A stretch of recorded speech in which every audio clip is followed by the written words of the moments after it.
Shiploads of businessmen and true believers are crossing the Atlantic Ocean to create a new world. May 1610, 120 years after Columbus, it's still a perilous journey. One ship, the Deliverance, carries a cargo that will change America forever.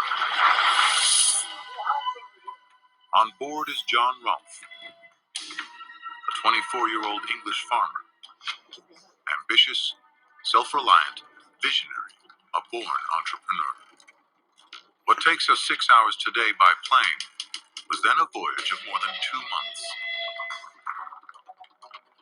7 of the early adventurers out of every 10 will be dead within a year. But the risks are worth it. North America is the ultimate land of opportunity.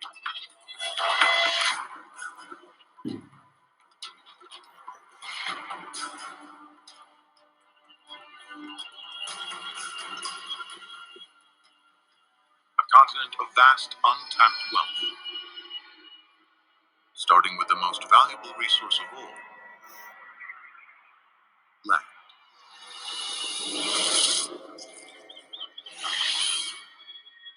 What will be home to more than 300 million people lies under a blanket of forest covering nearly half the land, more than 50 billion trees.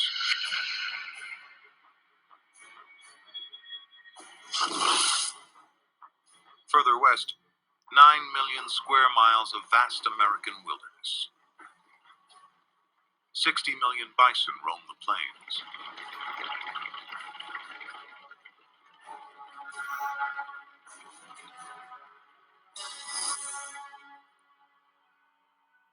And underground, there are rumors of gems, silver, the largest seams of gold in the world. The settlers expect nothing less than El Dorado.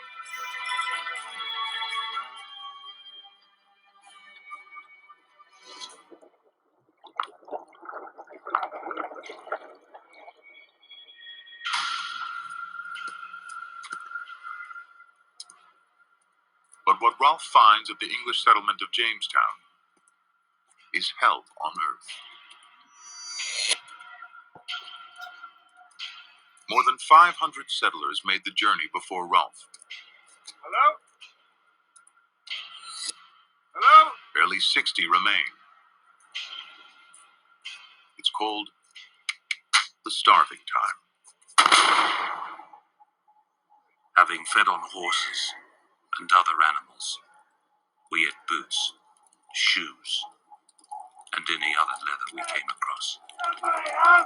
3 months before Rolfe arrives, a man is burned at the stake for killing his pregnant wife and planning to eat her.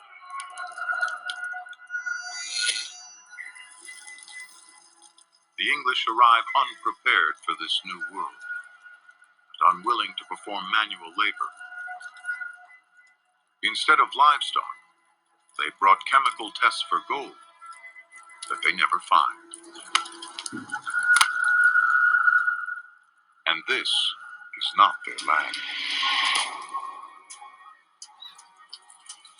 They built Jamestown in the middle of a Native American empire. 60 starving settlers among 20,000 of the Powhatan Nation, armed with bows and arrows that are up to 9 times faster to reload and fire than an English musket. They're soon enemies. Only 1 in 10 of the original settlers is left. John Rolfe didn't come to plunder and leave like the others. He's got his own plan. There's money in tobacco, and England is addicted.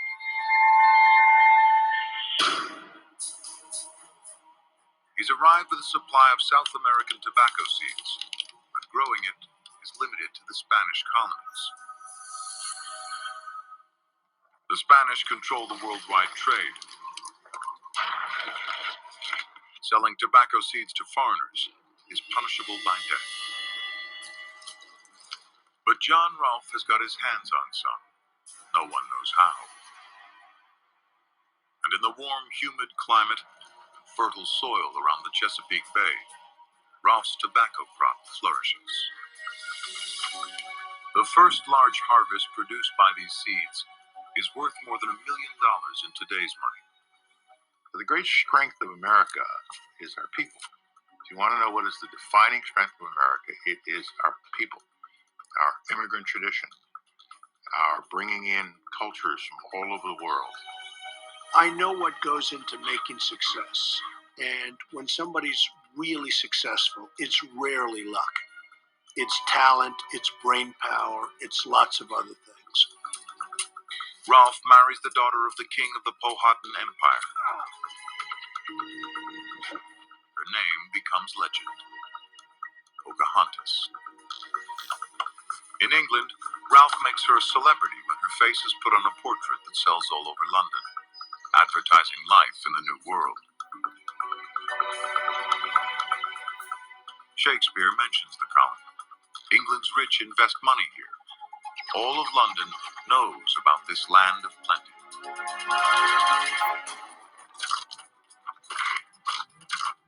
Within 2 years, tobacco grows in every garden.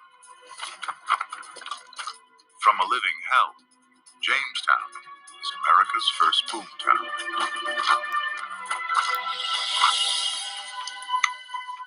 2 years later, nearly 1,000 more settlers arrived, including 19 from West Africa. Slaves.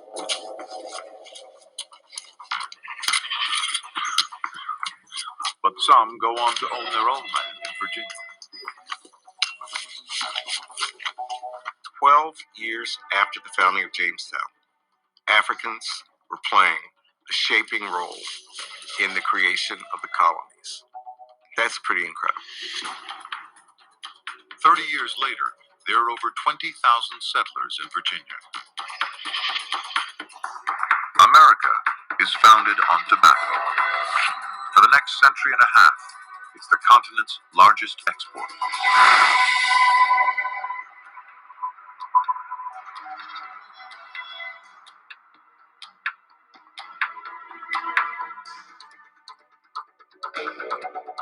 Ten years after Rolfe outlawed any Western expansion, illegal settlement